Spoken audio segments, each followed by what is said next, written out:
Good afternoon, everyone. I am Oscar Mejia III, a Filipino perfumer and CEO of Sensories Inc. I would like to thank DOST-FPRDI for inviting me this afternoon to share with you some insights and prospects on the use of essential oils in fine fragrances. I would like to jump off right away by posing a question: why even consider essential oils in fine fragrances? And this afternoon, I will be offering two reasons, hopefully to inspire you to venture into this industry. The first one being the Philippines having a vast natural resource of aromatic plants from which we derive essential oils. Now we all know the famous ones which are already in the market, such as your ilang-ilang oil, the almasiga, calamansi, sampaguita, and elemi. But there are other plants which are common in the Philippines and have potentials in extraction of essential oils and applying them in fine fragrances. I have worked with a group of students of Dr. Zialcita from the Ateneo de Manila University to start an inventory or a compendium of aromatic or fragrant flowers, hopefully to pique the interest of individuals into a possible extraction of their oils and using them as fine fragrances. This short list has been selected not only because these plants possess fragrant aroma, but also culturally we have already been using their oils in one way or another to act as perfume or perfume agents for different things. We have the likes of bagaolan, also known as beach gardenia, which grows all throughout the Philippines, particularly in interiors of littoral forests and rocky and sandy shorelines. The flowers are said to be very fragrant, and it's already been used to be worn as adornment on women's necks and hair. Another one, which is probably you've heard of it, it's called kamuning. The kamuning tree and its leaves and flowers yield essential oils with antioxidant and antibacterial properties. And the flowers are used in giving a floral and sweet scent to tea and some perfumes. Another one is kayumanis, also known as the Philippine cinnamon, which can be found in the forest of Bontoc, Benguet, Southern Tagalog, and in Sorsogon. Now, people crush their leaves and it emits an aromatic anise-like scent used to flavor and perfume our cigarettes. So much like the common ones that you have in Indonesia and Malaysia, where they use cloves to perfume the cigarettes. Another is mutha or muta, which is actually a very popular grass found along the roadsides, hills, and waste places. And the roots contain an aromatic oil which people already use to perfume their clothes. And finally, we have a cinnamommo, which is an ornamental shrub, and the flowers have a smell like tea rose or mignonette. And cinnamommo is already used extensively for shampoo and various cosmetic products.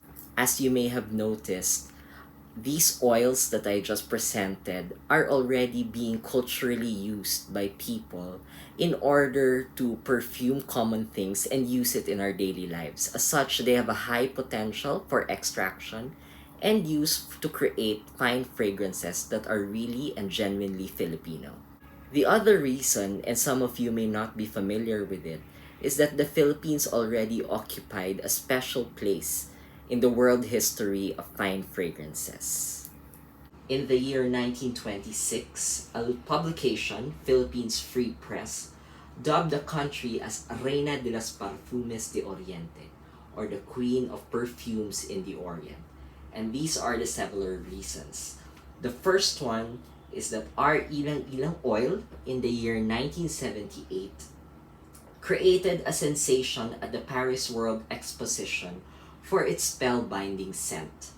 And it is said that the earliest versions of Chanel No. 5, which is the world's most famous perfume, contained ilang-ilang oil from the Philippines.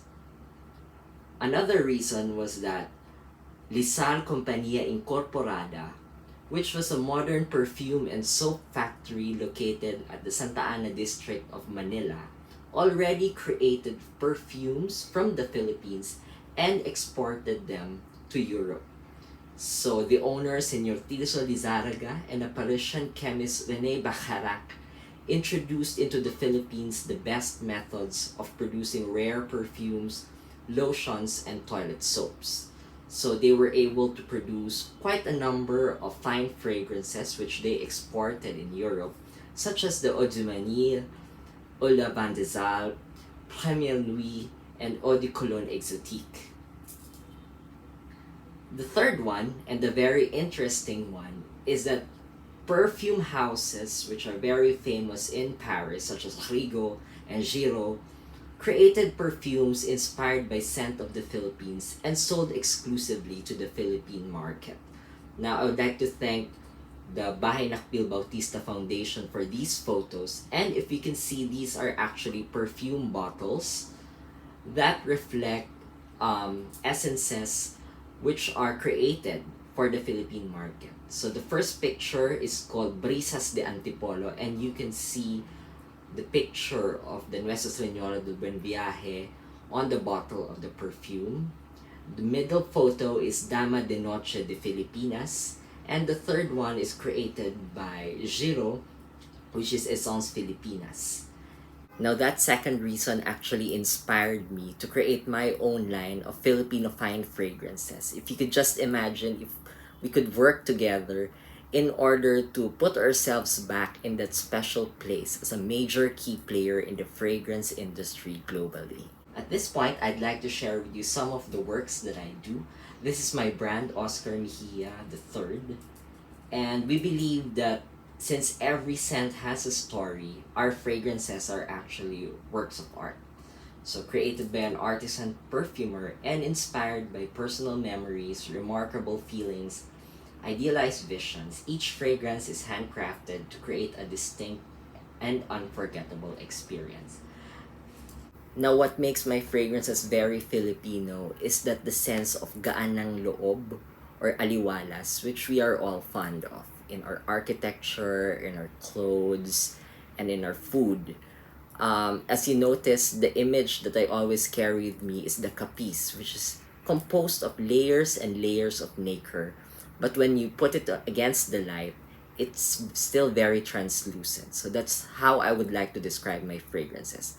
They're composed of layers of oils and fragrances, but then there's a certain translucence to it and gaan ng loob, which we can share not only to Filipinos, but also to people from other parts of the world. The photo I am showing now is one of our recent products which was launched at the Maarte Fair at the Peninsula Hotel. It's called Hiyas Eau de Parfum, which is inspired by the Golden South Sea Pearl.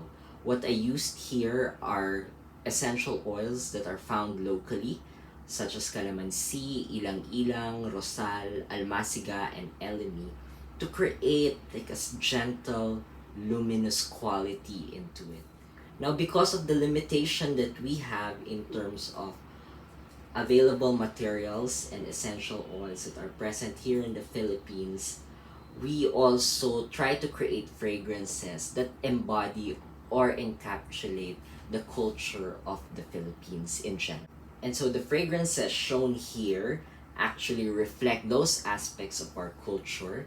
So on the left side are Eau de Parfum collection, such as the Paraluman, which is inspired by the Filipino muse, Tadhana, which speaks about destiny, and Harana, which is an age-old tradition of courting ladies through music. The other photo on your right is actually a collection that is inspired by local gods and goddesses such as Dian Masalanta, Maria Makiling, Bulan, who is a god of the moon. My inspiration here is really whenever they wear the scent, they imbibe and get to know the good traits of these Philippine deities. So our products include Lakan, Bulan, Lakambini, and Diwata. Also, to create more awareness about our Philippine culture, we try to collaborate with different artists, such as our collaboration with a local potter. Her name is Giselle Wee.